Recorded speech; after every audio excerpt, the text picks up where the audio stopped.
I'm Patrick Daly and I'm one of the team at the Rural Doctors Association of Australia. RDAA and our generous long-term sponsor MDA National offer 7 bursaries each year to support junior doctors in attending a rural health conference, a clinical placement in a rural community, or a skills workshop in a rural town. Last year, 3 of our bursaries supported junior doctors to attend the Rural Medicine Australia conference in Canberra.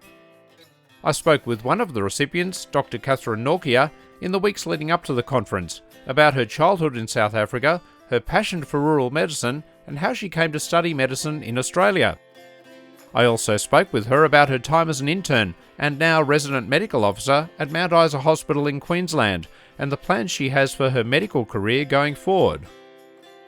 Before we begin, I'd like to acknowledge the traditional owners of the land we meet on across Australia as we listen to this podcast. I'd also like to pay my respects to elders past, present and emerging, and welcome any Aboriginal and Torres Strait Islander listeners who may be joining us. Catherine, congratulations on receiving the MDA National and RDAA Destination Rural Bursary for 2022. Thank you so much. You're raised in South Africa. Tell me a little bit about your childhood. Yeah, so I was fortunate enough to grow up in Durban, South Africa, which is on the East Coast. And it's a beautiful place to grow up, like wonderful people, and got lovely memories and things there. But I'm very happy to be here in Australia now. So it was a city upbringing, but did you go out to rural areas in South Africa as well during your childhood? Yeah, I mean, so South Africa is a sort of place where there's not really like sort of city and rural areas. It's all sort of quite conglomerated together. So I'd explain it perhaps by, even just my drive to school, there would be places of, those who have and those who haven't, and those who can access healthcare and those who can't. So a lot of my childhood and even school programs were involved in, uplifting the community and having like other sort of community engagement and programs to help those who weren't able to access services, even though they were in the middle of a city. So tell me about some of those programs and how they helped shape your interest in healthcare.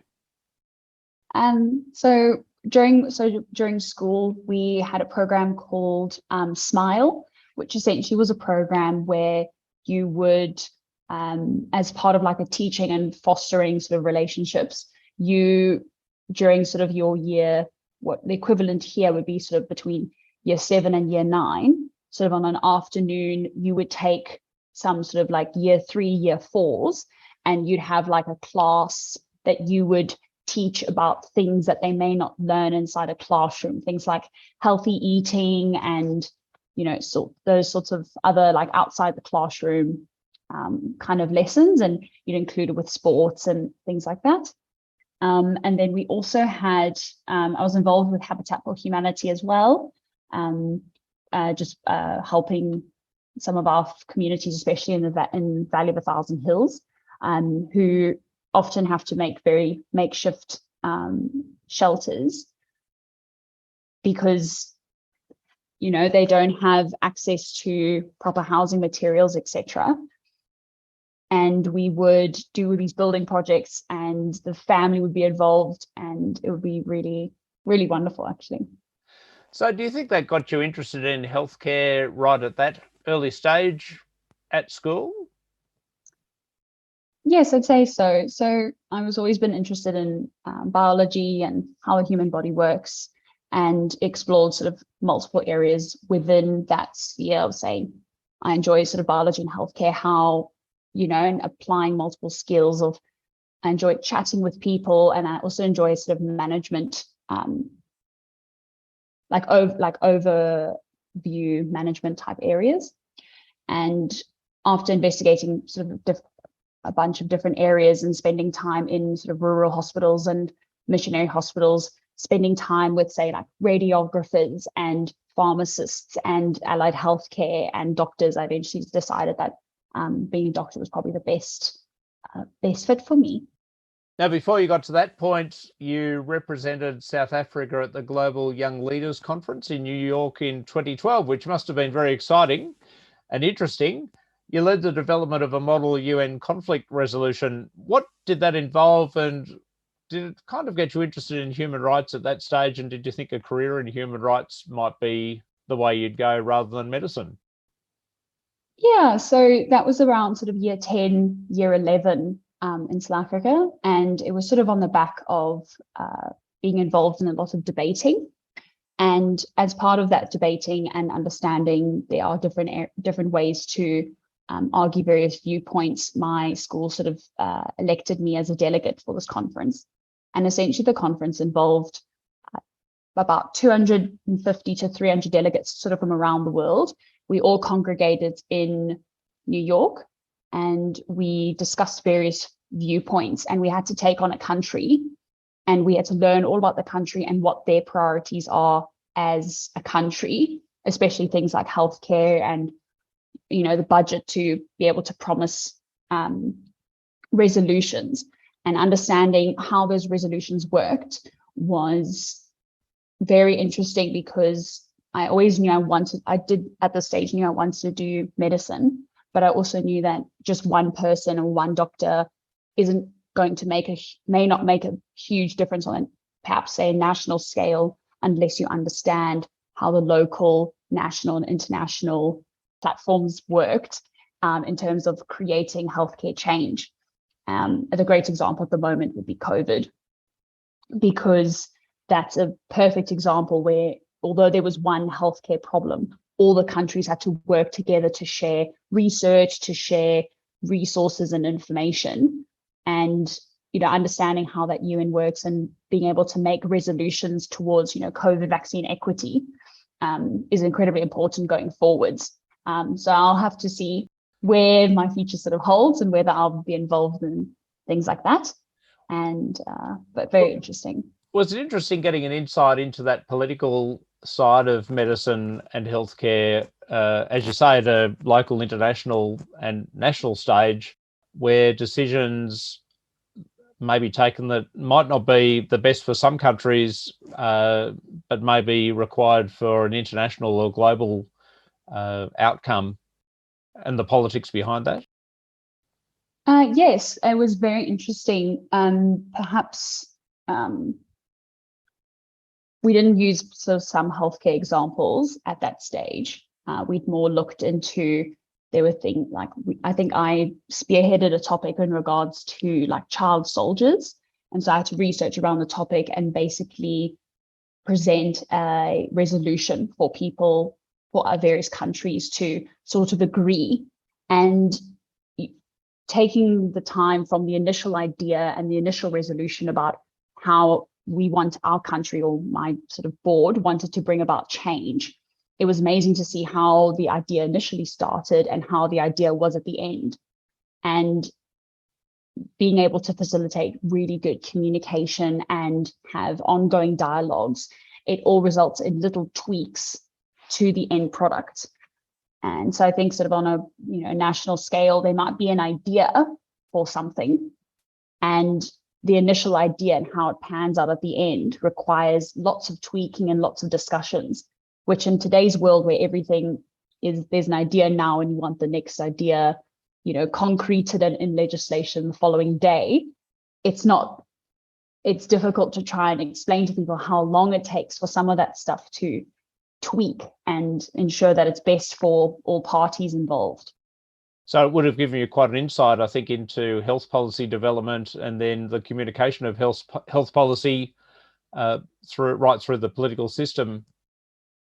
Yes, I mean, it was on a very basic sort of school level, but it definitely gave, working now, it definitely gives a much better understanding and sort of respect for those who are in those positions that are making those decisions. And we'll have to see if in the future I'll be involved in areas of that sense. But it definitely helps having a better understanding of everything that has to go in the background before something comes to the forefront. And that's sort of what we tell our patients as well, is that, you might be seeing us an hour a day, during the ward round in the hospital, but there's so many other things that are happening in the background that we're working on for you. So it's sort of a very similar sort of parallel, I should say. Now, after school, you undertook 4 years of your medical training at Stellenbosch University in South Africa. I hope I got the pronunciation right on that. Perfect, good job. Before you came to Australia, and you graduated last year from James Cook University with your medical degree. I guess, what were your experiences in South Africa during your medical degree in terms of the rural outreach you did as a volunteer and the placements you had there? And what were some of the key experiences you took away from them? So the South African degree at Stellenbosch is also a 6-year program, and it's also a rurally orientated program.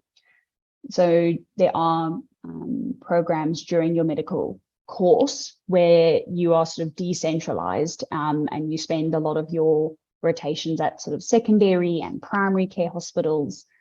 The difference between being in South Africa primary care hospital is, we only had blood services until 4 o'clock in the afternoon, and we only had X-ray until 4 o'clock in the afternoon, unless there was an emergency, you had to call someone in, and even then it would only be for very basic imaging. And it really sort of emphasized that, you can try and you have to be really good in your clinical knowledge examination in terms of what you can do for that patient right there at that moment. Because fortunately, sort of being here in Australia now, although I'm in a rural facility, like I'm in Mount Isa, I'm 900 kilometers from Townsville, which is our nearest tertiary center. I mean, we're 2.5 hours from the Northern Territory border. So even though we are that geographically isolated, we still have an MRI machine, we still have a CT scan, we have a 24-hour lab, and Mount Isa is a very fortunate hospital that we have those facilities, but everyone around us doesn't have those facilities and needs to transfer into us. So having had that experience in South Africa, I was very aware of logistics that comes with rural care. And I'm so grateful that being here in Australia, I am rural, but there is still, there are still good facilities, and there's still ways that we can really help our communities that we're serving, which is really great to see. So you decided to move to Australia to continue your studies here. How difficult was that decision, and what was the driver behind making that move? So at the time, I was finishing my 4th year in Australia, 4th year in South Africa, and I was on an elective. I was on an elective in Sydney at the time, and I had looked at what sort of future career opportunities were, academics, etc. And while I was on that elective, the opportunity to apply to an Australian university became available. And I was really excited that when I sort of applied and said, I've already got the dream that I've already am studying to be a doctor, but it'd be incredible to get a degree from a country that is sort of rurally orientated and has good facilities and resources. And having a sort of Australian degree enables me, if I wanted to move or work other places that are rurally orientated as well. And I sort of applied and was really excited when I heard back from JC that they had offered not only a place in university, but also they did take some consideration for the time that I'd already spent in Stellenbosch, which is very unheard of in medicine because it's an incredibly difficult degree to get into. And it also is a huge responsibility for that university, for every graduate that they produce, that they have a sound integrity. So I was very, very thankful that JC gave me the opportunity. Was it hard to move away from South Africa and family and friends there? Was that difficult, or do you see it as a period of time in your life while you're training, and then you might eventually return there? So thankfully, technology as it is at the moment it helps us to be so incredibly connected. And unfortunately, the 2020 COVID was actually during my final year of exams. So because my parents were also in lockdown as well, we actually got to have a lot more communication than we would otherwise, because there's an 8 or 9 hour time difference. And so usually with work, they're unable to speak to me until sort of our evening, sort of in between their lunch break kind of thing. So the lockdown meant that during that time that I was incredibly nervous about, what does COVID mean for our exams? How's this going to affect my training? Would there be any delays? I was able to spend a lot more time with my parents, albeit over Zoom and albeit on a virtual aspect. I was incredibly grateful that this had happened in a time where I could still be like sort of virtually connected to my parents. And the way that internship leave is structured, you have to take all 5 weeks at once. And so I've just come off my leave in around July or so, and the borders have just opened as well. So my parents were able to come and spend the 5 weeks with me, which was really incredible. So they are very far away, and I do miss them and my friends a lot. But we've managed to make a plan. Was that their first time in Australia and in Mount Isa? First time in Mount Isa, which was really quite funny. They really were not. They were not expecting when they came here at all. They sort of had very different expectations, and they were very pleasantly pleased to see that the trivia at the pub was really great. They really enjoyed that. Right. And but of course, Murphy's Law. My parents are here for 5 or 6 days, and it's also the 5 days of rain that we have in Mount Isa, right when they were here. So my parents are convinced that I keep complaining Australia's warm and Mount Isa is very hot, and my parents like, I've never been colder ever. All right. Yeah. But yeah, they really enjoyed it and really got to spend a lot of time together as a family, which was great. Now, you have said your time in metro and rural hospitals reaffirmed your decision to choose a rural internship, and I was just interested to find out what it was about your placements in those different settings that sent you or reaffirmed your decision to go down a rural route. Yeah, so I've been really fortunate that I've been able to do multiple rotations in multiple different centres in both South Africa and Australia, and both in Queensland and New South Wales as well. And perhaps what reaffirmed for me is that you, in your medical training, regardless of where you are, like as a medical student, as an intern, or as a registrar, you need an investment from your seniors into your training to be a good clinician going forwards. And I experienced incredible investment from my seniors on my rural placements. I spent a large amount of time. I spent some time here in Mount Isa in my final year elective in the emergency department here, as well as anaesthetics. And because it was a smaller team, the team was able to know me. They knew how I was. They could they could give me daily feedback on how I was improving and how I could become a better clinician. And you're able to do that in a smaller center because they're able to get to know you essentially. And however, like sort of on the knife edge of that is that, I have other colleagues who are in larger centers and they get to be involved in incredibly advanced procedures and healthcare teams. And I'm sitting there trying to get a referral into their service. And, so, there's definitely two parts to your sort of clinician story. And some people really prefer the areas where they can be at the cutting edge and be involved in the larger centers that are doing absolutely incredible things. And I just found personally my time in Innisfail, my time in Mount Isa, and time in smaller centers, I found I enjoyed that better because I got to know the team that I was working with better, and I sort of preferred that. And that's what sort of, fortunately, Mount Isa wanted me back. And so I ended up here. Did you have a choice as to where you'd move? Because now you're on the Queensland Rural Generalist Pathway. So actually, as an international, I wasn't actually allowed to start on the Queensland Rural Generalist Pathway.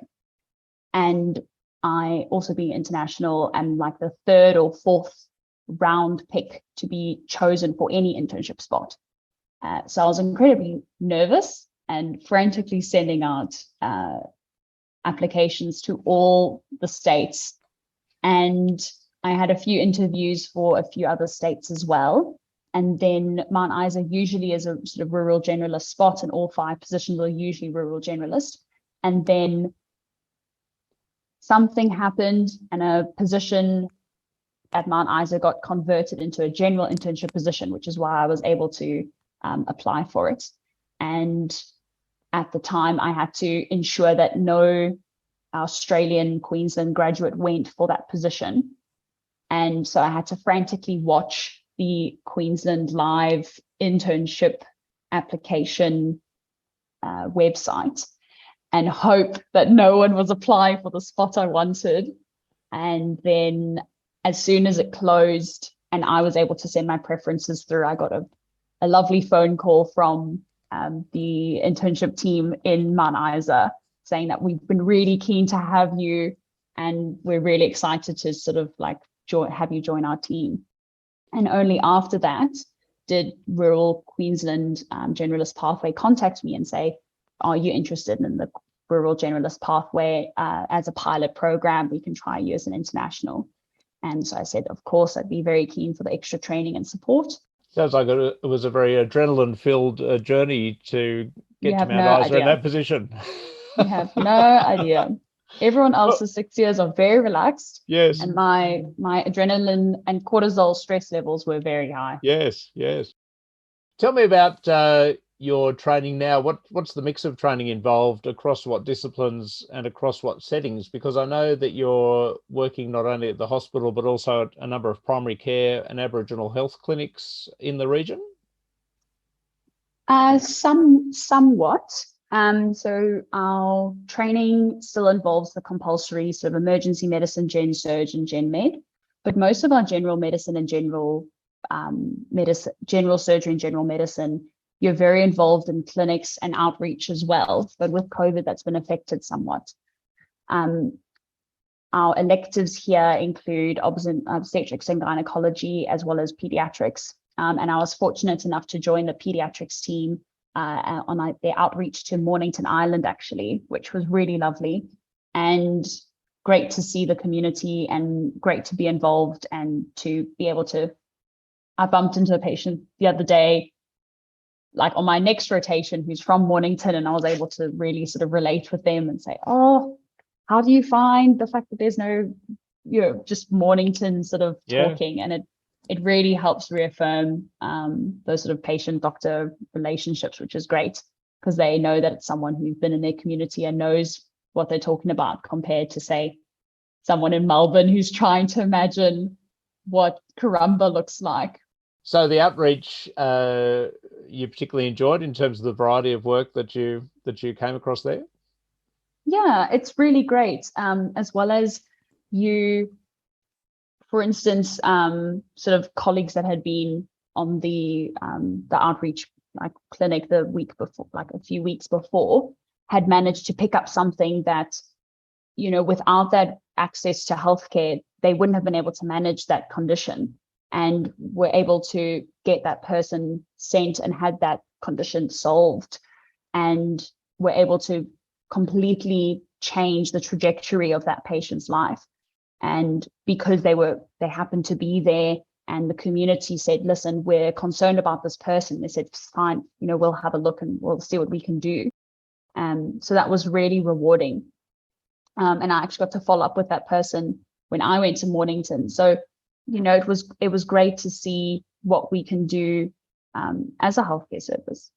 You've said your Mount Isa placement has taught you about the logistics of rural healthcare and also about the importance of clinical connections. And I was just interested to hear a little bit more about that in terms of what it has taught you in those two areas. Yeah, so, as much as I hope that Mount Isa is able to provide as much care as we can, we unfortunately can't. And some of the more specialist services that are required will need to involve logistics and getting someone from Mount Isa to, say, Townsville or Brisbane or whichever service we need. And, Mount Isa is actually a referral centre. So all the small district towns around us, Mornington, Dumnaji, people from Northern Territory, they actually get referred to Mount Isa. And then there's some things that we can't handle as Mount Isa, and then we need to go from there. And I think a huge part of understanding where your patients are coming from and what their priorities are helps you work out the logistics of, okay, we can try and organize this to be here, and then you can go there and make sure that you can still make whatever the family function that they wanted to make. And because it's often about family connection and community connection as well, isn't it? Huge. I mean, our families are incredibly important to us. And, being so far away from mine, I can very much understand what it's like wanting to see your family as much as you can.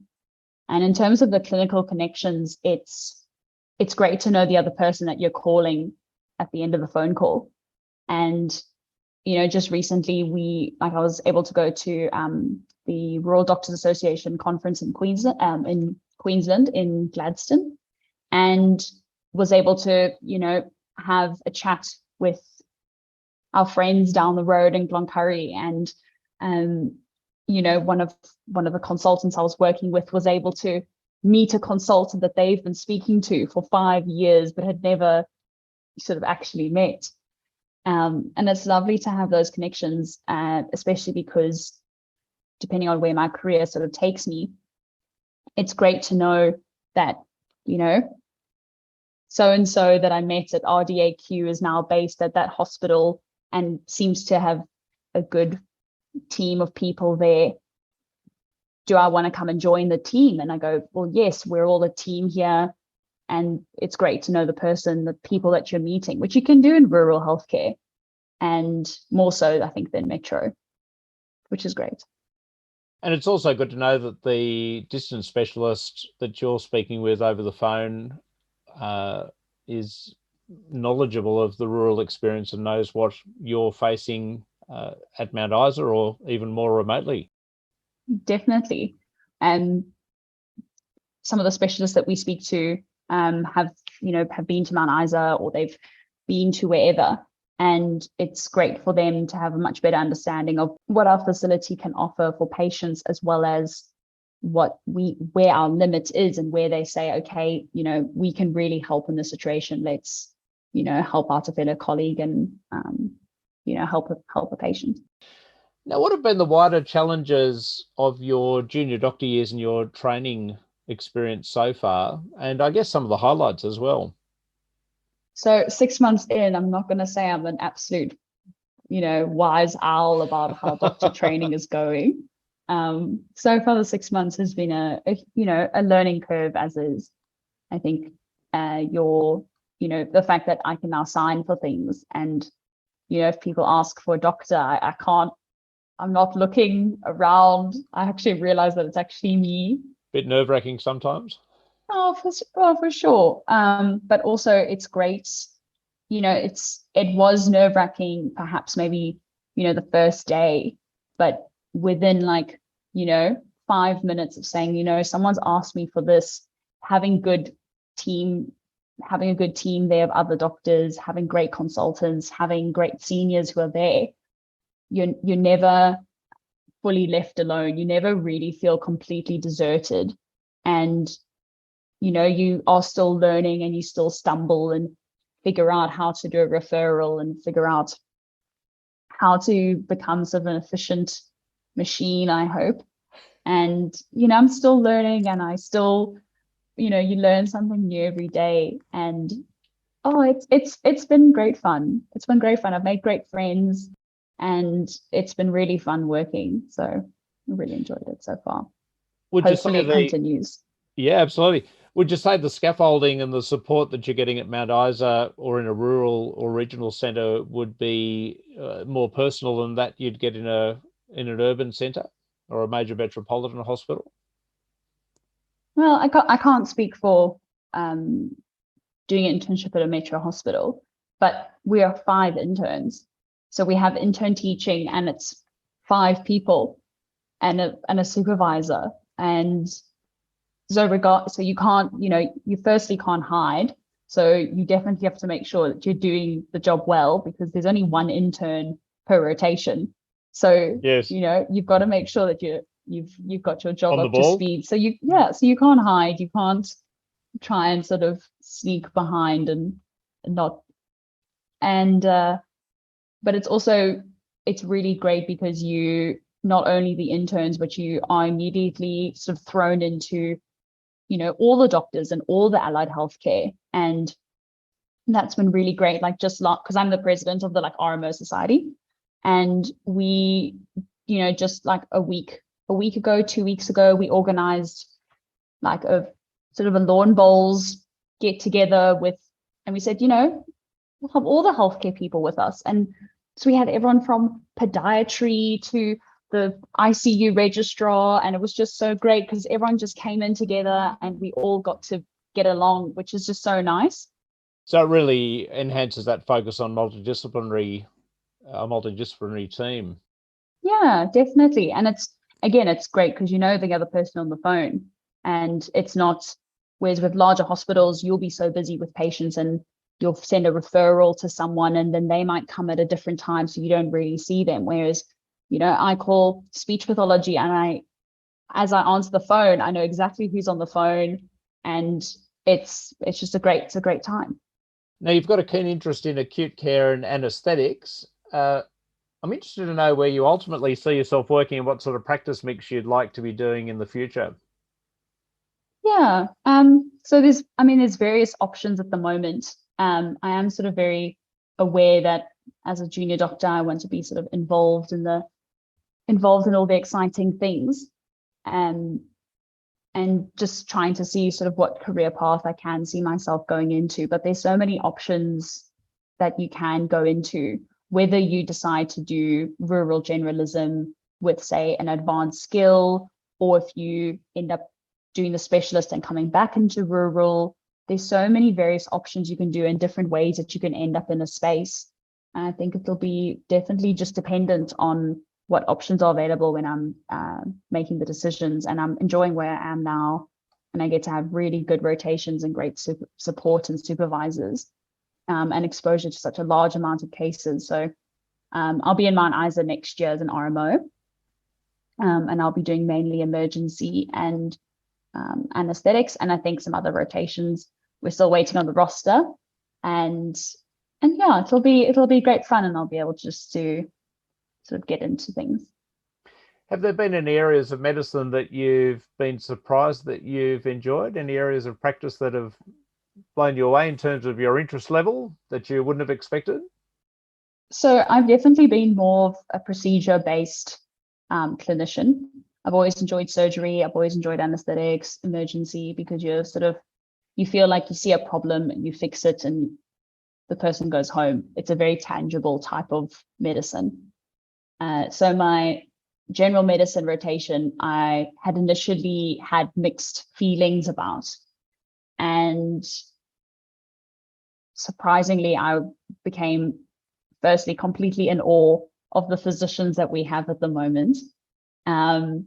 My consultant, Dr. Imal Lakshman, we had a situation where we were very short of staff, and she was the only consultant for medicine at the hospital.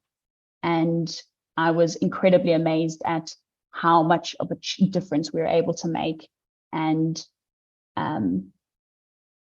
be able to take and have that tangible medicine, but also have that holistic medicine of ensuring that, if someone is really safe to discharge, which I had a very much greater appreciation for, and was incredibly in awe of knowledge and so many things that can go wrong in the body, and things that we can do to sort of improve that, and having much more of that emphasis on how many multiple issues can be solved sort of on that medicine rotation. So I'd say it was definitely an eye-opening experience. Very in awe of my sort of medicine colleagues. And looking at the long-term sort of medical approach, chronic care, did it really emphasise to you the rewards you could get as a doctor from dealing with some of those conditions and improving patients' lives in that way?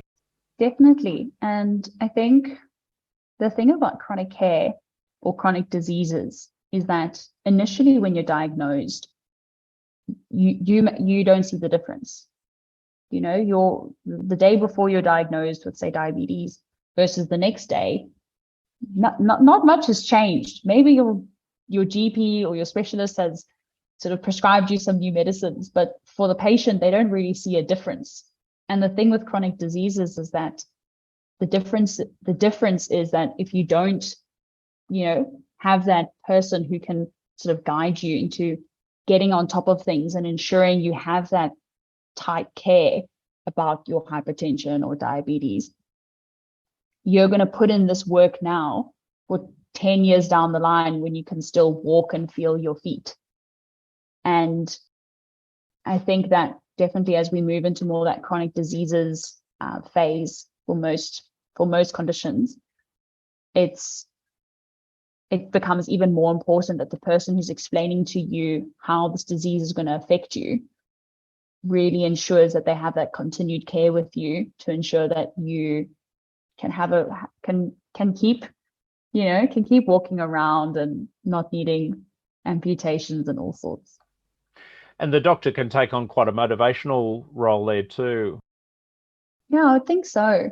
I mean, you are basically, I've always enjoyed sort of debating and sort of motivational speaking. And it's amazing how understanding, a big part of it though, is understanding who you're talking to and, understanding and pitching something in a way that makes people understand how it is. For instance, we were on a placement and a GP explained antidepressants like soil to the ground in a garden, because most of his patients were gardeners, or everyone could relate to, okay, yes, you have a garden and there's grass growing, which is good thoughts and feeling okay with your mental health, but sometimes some grass and some soil isn't going to grow pretty well, so we use these antidepressants to be fertilizer to help things keep growing, but fertilizer takes a long time to work, therefore you need to take your meds often, so you don't see that stuff everywhere. And yeah, I've really enjoyed like how different people approach things. Really targeting the message. Oh, I know. I mean, I don't know who thinks of these things, but they definitely deserve a medal. They should be in PR. Now, you're an MDA National member, and MDA National, of course, sponsors this bursary along with RDAA. You're going to be travelling to Canberra in October for RMA 22, Rural Medicine Australia 22. What are you looking forward to most about attending? What do you think you'll get out of it? Well, it's technically my first time sort of spending time sort of in Canberra, so I'm quite excited for that, and quite excited to sort of see how Canberra is, and sort of Canberra is always referred to as the place where like all the decisions are made and all the big things come out of Canberra and things like that. So it's quite exciting that RMA is in where the big things are. And what do you hope to get most out of the program? So having recently been to the RDAQ in Gladstone, it was great to see not only just the clinical connections and things that are there, but also just to see how different people approach different issues. And when you have a lot of the question and answer sessions about, this is a big topic, and I've looked at some of the topics that are coming up for RMA, and a lot of them are very topical issues at the moment. And at the moment, I've had quite a Queensland orientated viewpoint. So it'll be interesting for me to see just different people's viewpoints and, how does WA feel about this topic compared to someone in sort of rural New South Wales. So quite excited to see that aspect. Sounds a little bit like the UN, actually. I mean, we're far enough apart geographically, that's for sure. True.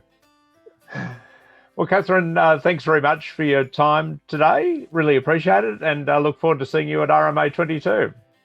Sounds lovely. Thanks for having me. And that was Dr. Catherine Nortje, who this year is working as a resident medical officer at Mount Isa Hospital in Queensland. I hope you've enjoyed this podcast, and I look forward to having you tune in again. Until next time, happy days.